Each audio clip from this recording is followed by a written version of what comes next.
Right now, as you are watching this video, an absolute geopolitical madness is unfolding inside the hottest desert on Earth.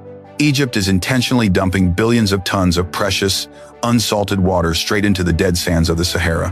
Why on earth would a country already suffocating from a historic water crisis choose to throw its most vital resource into burning sand dunes?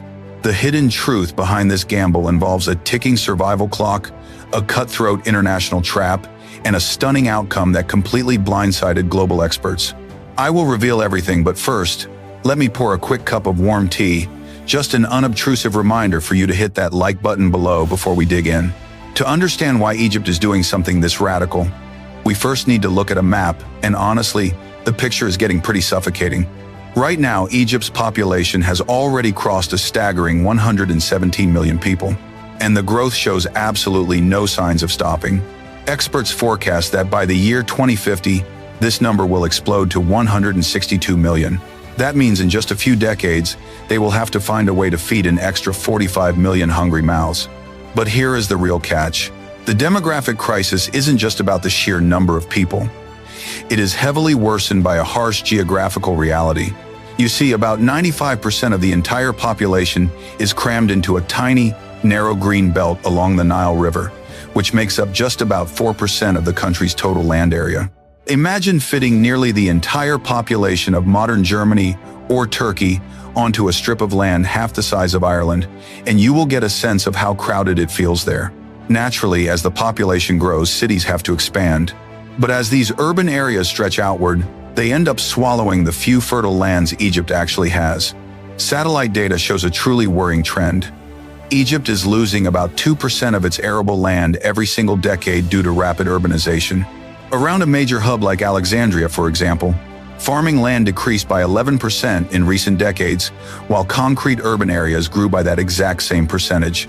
It is a classic feedback loop. More people means less land to grow food, which makes feeding the population harder by the day. So, how does a country survive when it cannot grow its own food? Well, you rely on imports. For years, Egypt has been one of the absolute largest wheat importers on the planet, relying on foreign shipments to meet over 50% of its total food and agricultural needs. Just to be completely clear on the scale here, food makes up 40% of all Egypt's imports. And where did most of that vital grain come from? Russia and Ukraine. Together, those two countries used to supply a massive 85% of Egypt's total wheat imports.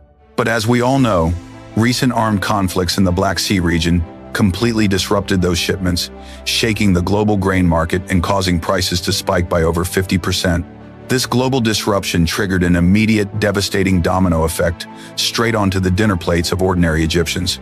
And to understand why this is a matter of absolute national survival, you have to understand the unique relationship people here have with bread. It is a cheap, subsidized necessity that most Egyptians eat 3 times a day. In local culture, having a meal without bread is considered completely incomplete. Stripping bread away from Egypt would be exactly like stripping rice away from China. With domestic farmland shrinking and international supply chains completely shattered by war thousands of miles away, the country's historic illusion of stability simply collapsed. The survival clock is ticking fast, and the margins for error have officially hit zero. But wait, it gets even worse. With the country's food supply lines heavily shaken, Egypt had no choice but to turn completely to its historical lifeline, the Nile River. For thousands of years, this single river was the ultimate guarantee of Egyptian survival. But right when the country needed it most, they realized they had walked straight into a massive geopolitical trap. You see, Egypt is located at the very end of the river basin, meaning its survival depends entirely on water flowing from upstream nations. And that is exactly where the crisis boils over.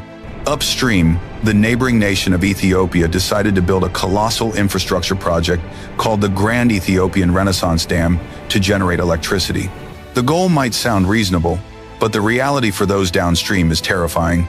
For that massive dam to function, Ethiopia had to fill an enormous reservoir, which directly reduced the volume of water flowing down to Egypt. Despite outside protests and warnings of potential water warfare, the reservoir's final filling phases went ahead anyway. Suddenly, the Nile was no longer a reliable source of abundance, but a mechanism of control managed by foreign hands. Then came the true turning point. In the fall of 2024, a historic and devastating shift occurred. A powerful alliance of 10 nations located within the Nile Basin gathered to sign a new, comprehensive water treaty.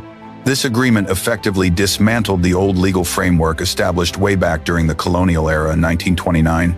Under that original 1929 agreement, Great Britain had granted Egypt and Sudan absolute veto power and exclusive rights to nearly the entire volume of the river, while completely ignoring the needs of upstream countries. But by the fall of 2024, those landing countries officially revolted against the pact. When that new document was ratified, Egypt's historic legal monopoly over the water simply vanished. The geopolitical reality changed overnight.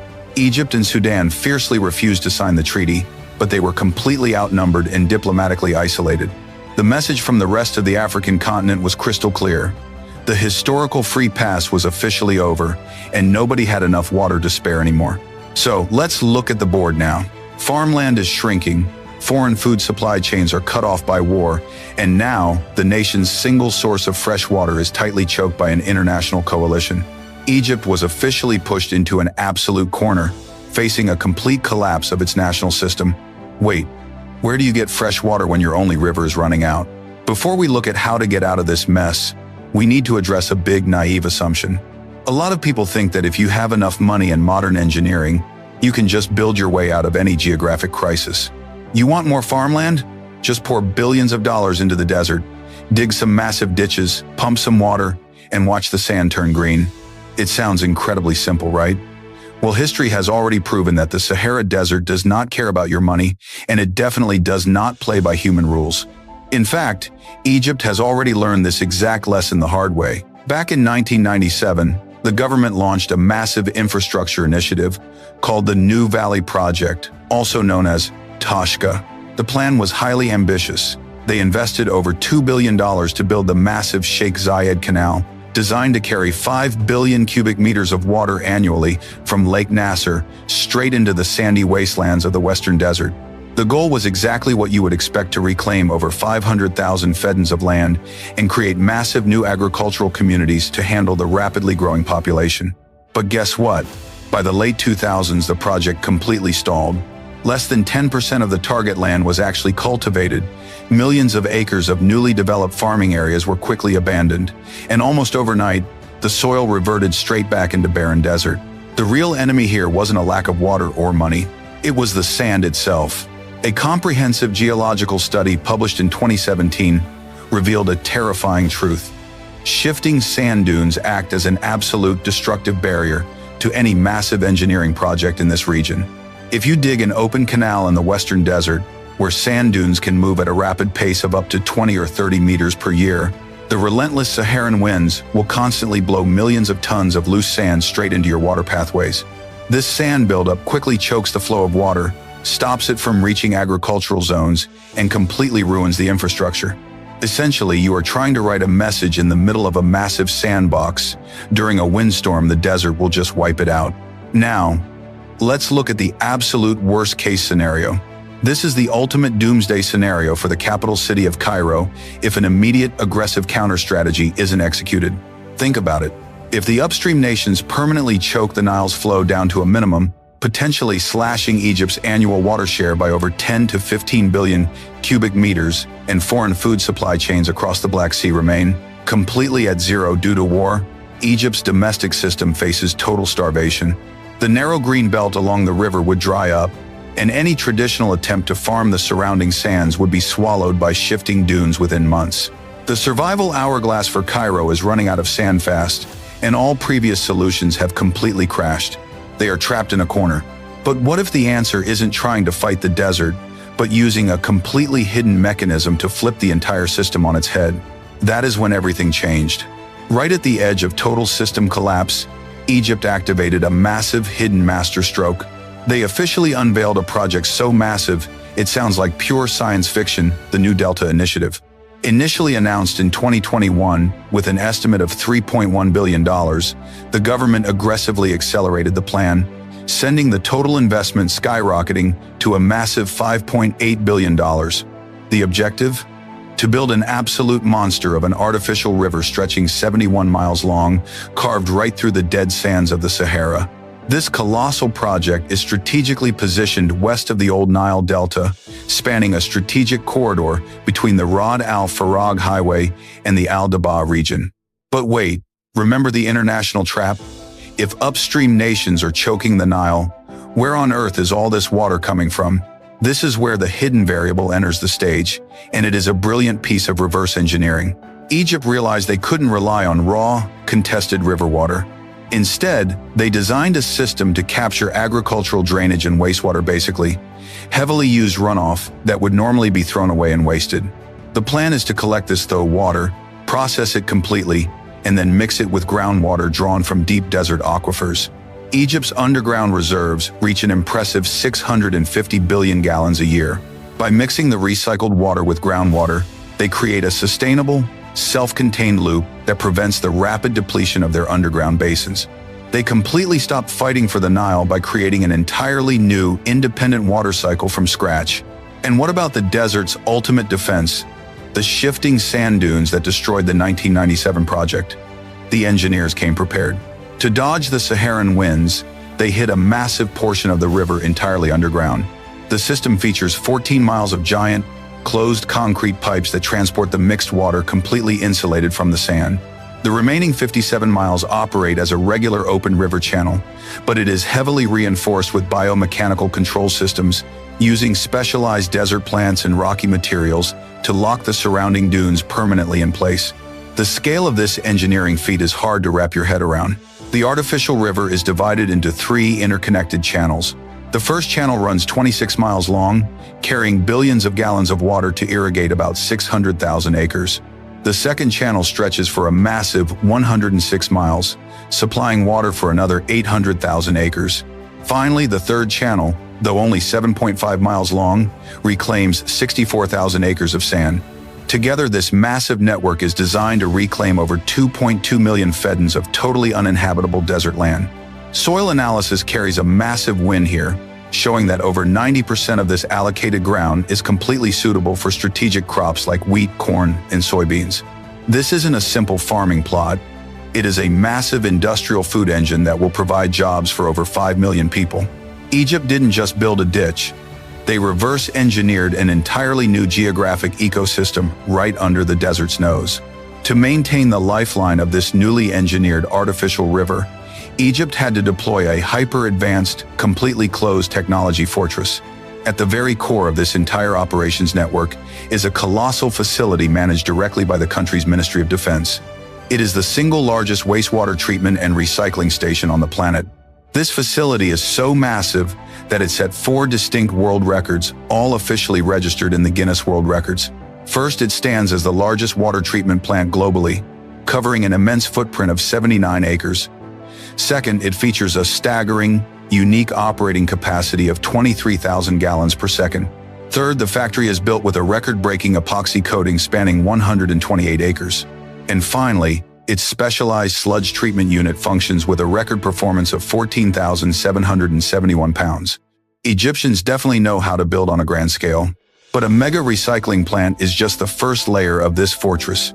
To maximize every single drop of water running through the new delta, local farmers are aggressively shifting to advanced, soil-free cultivation technologies inside precise climate-controlled greenhouses. We are talking about large-scale hydroponics. According to an official report from the World Wildlife Fund, hydroponic farming uses just 10% of the total water resource required by traditional agriculture. On top of that, this highly efficient system allows farmers to slash their reliance on chemical fertilizers by as much as 60%. In a world where fertilizer prices have surged in recent years, this technology isn't just an environmental choice, it is a literal financial lifesaver for the entire agricultural sector. And yet, Egypt isn't stopping there. To ensure the country completely eliminates any remaining threat of water scarcity, the Sovereign Fund of Egypt is currently executing a massive parallel strategy. They are granting concessions to private firms to construct 17 brand new desalination plants over a tight 5-year window, all powered entirely by clean solar energy. Right now, Egypt's standard desalination capacity stands at just 21 million gallons per day. But if construction moves forward as planned, this infrastructure network will drive that daily figure up to an impressive 1.7 billion gallons by the year 2050. The financial backing is already rolling in, with international investors actively proposing to triple the original planned capacity to tap into this massive market. So why does all of this matter? Why go through the extreme trouble of building rivers, breaking world records, and turning Saymak into a high-tech fortress? Because this is how you achieve absolute national sovereignty in the modern era. The final unexpected result of pouring billions of tons of water into the Sahara is that the desert has ceased to be a barren graveyard of sand. Instead, Egypt has transformed it into a massive, highly protected national vault of food security and recycled resources. By mastering a self-sustaining, circular water ecosystem right inside the Sahara, Cairo has completely cut its ancient umbilical cord to the Nile. They no longer have to beg upstream languishing nations for their share of water, nor do they have to rely on volatile international grain shipments shattered by distant wars. They built their own independence right out of the sand. And hey, since I just broke down this entire geopolitical masterstroke for you, you definitely owe me an unobtrusive like on this video. See you later.